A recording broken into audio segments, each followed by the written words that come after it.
jumping backwards, so Ghostbusters Afterlife comes out. How soon after the movie opened did Sony call you and Jason and say, hey, how'd you feel like about making another one? I think it was actually before Afterlife came out that conversation started. Because Jason and I were already having, there was a sort of delay in the release of Ghostbusters Afterlife because of the pandemic. And so that created an opportunity that Columbia jumped on for us to start crafting that next story. And Jason and I already had a lot of that mapped out because we planted the seeds of the return to Manhattan, the continuing of this sort of family legacy rooted on the Spenglers. So that sort of was already in motion when Afterlife was out. And we pitched the something very close to the film that is going to be out in theaters next week to Ivan a few weeks before Afterlife opened. Yeah, I was actually going to ask you about that. I did read that you got to pitch Ivan, before he passed. What did he give any notes that or feedback that made you guys say, "Oh, maybe we should also do that"? It was validation. It was such a warm and loving storytelling session. We sat in his garden. Jason and I walked him through a full pitch. It was a completely dynamic 3-act pitch.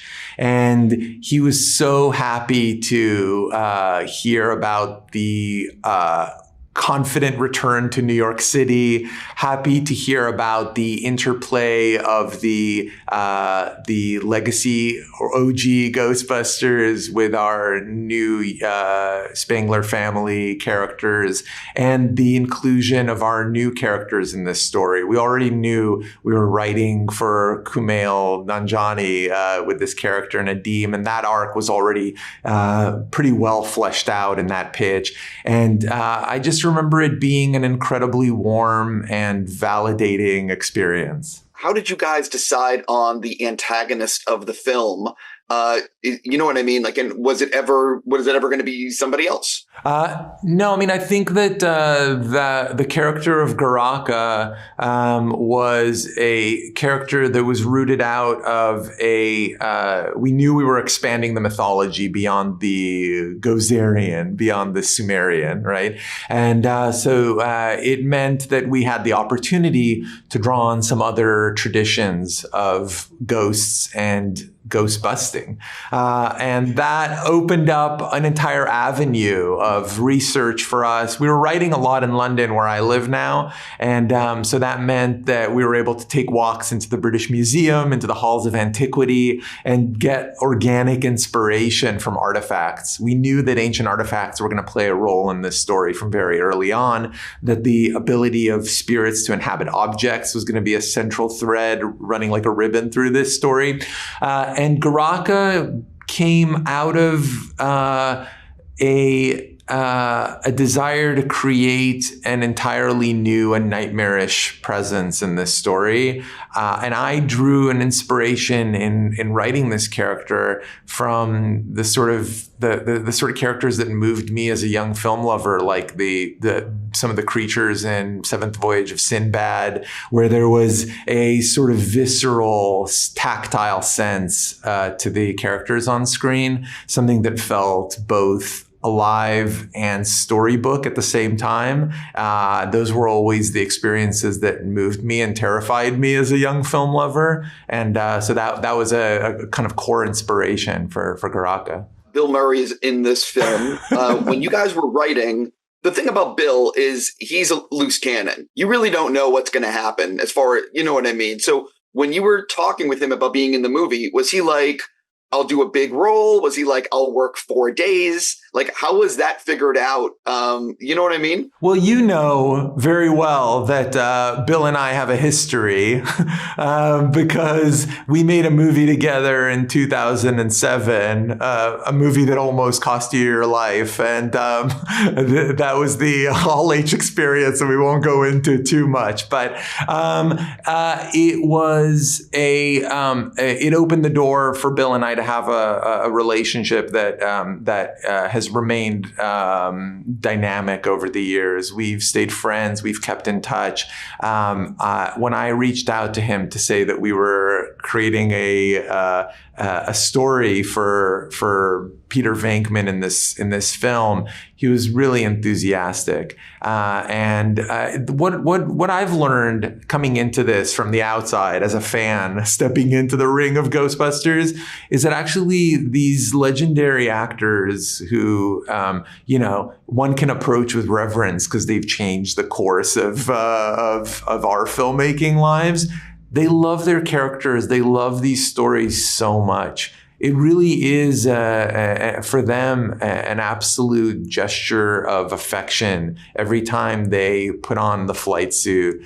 Even though they grumble about putting on those proton packs, they really love doing it because it's central to their identity as stars and as characters that have relationships with audiences around the world. And so if we do right by them in the writing, if I do right by them in the staging of a scene, I found that time after time they were game and giving and down to play. And Bill was a joy to work with on this film. And I'm really proud that Peter Venkman really shows up in this film. I feel like Bill came ready to do his thing. So, I love talking about editing. So who did you show early cuts to for honest feedback? And what notes did you get from showing it to friends and family or whoever that impacted the finished film? Well, one of the things that was a reality of making this film is actually the post period was incredibly tight because I started filming this movie 2 days before it'll release in theaters around the world. So March 20th, 2023 was the first day of principal photography on this movie, which means in shooting all of it and doing post, it all happened within an incredibly protracted period of time. And so that meant that there wasn't the sort of normal expanse of time to tinker and tool. I showed it to some core collaborators, and that included our family of Ghost Core, a lot of which are really determined, dyed-in-the-wool Ghostbusters fans who will not mince words when something is or isn't working, and ran the film for audiences, sort of general preview audiences of different age brackets. I started out with Monster House, pushing the line of what constitutes a family safe thrill ride for an audience. I really love that experience of being able to create something that's fully visceral as an experience for a young film audience, to feel like you're going to be safe, but you're going to be taken right up to the edge. And so for me, that is both drawing on my own instincts as what worked on me when I was a kid watching movies, and also screening the movie for young audiences and just getting a sense of the energy in the room. Where is it too scary? Where is the line? And how close to it can I get? Did you end up with a lot of deleted scenes? There's only a couple of deleted scenes. Unfortunately, they're great scenes, so it was really hard to do, but they were really necessary to cut for shape and flow. They were fantastic scenes that came sort of too late in the film when you really wanted to watch the preparations for the final siege on the firehouse come together. I'm definitely including them in whatever extra materials come out later on, because I'm proud of the scenes. I'm proud of the performance in them. I'm proud of the directing in them. And I want audiences who are looking for an expanded experience with this film to be able to have those scenes, to be able to assess how they would have fit into the whole. But there's not too many of them. And when you watch them, you realize that the film is better for them having stood to the side for the greater good. Sure. So no extended cut. These are just no. I'm not really an extended cut kind of guy. I believe that the film that comes out for audiences is forged by fire. That the process of finishing the film is what makes the product. One of the things about the film is you do a lot of practical stuff. What are some of the practical things in the movie that you're proud of? Well, I'm so proud of Slimer, and Slimer is a mixture of puppet performance and digital puppet performance.